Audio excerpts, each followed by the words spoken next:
नमस्कार, आप देख रहे हैं आज की आवाज न्यूज इंडिया। सभी देशवासियों को आज की आवाज न्यूज इंडिया परिवार की ओर से जन्माष्टमी की हार्दिक शुभकामनाएं।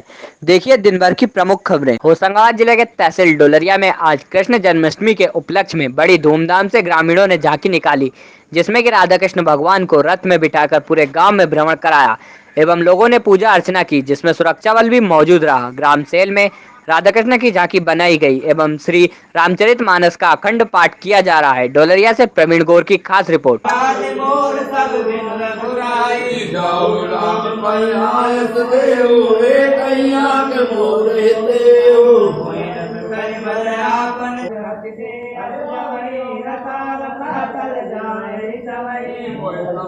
को पाप निवासु के लग सिया राम बनवासु राम कहु कारण दीना विदुरत गमन अमर। श्री कृष्ण जन्मोत्सव के पावन बेला पर ग्राम भलाड़िया कला में श्री कृष्ण जी की सवारी राम जानकी मंदिर से प्रारंभ होते हुए ग्राम भलाड़िया कला के सभी मार्गों से घूमकर श्री राधा कृष्ण मंदिर में समापन किया गया।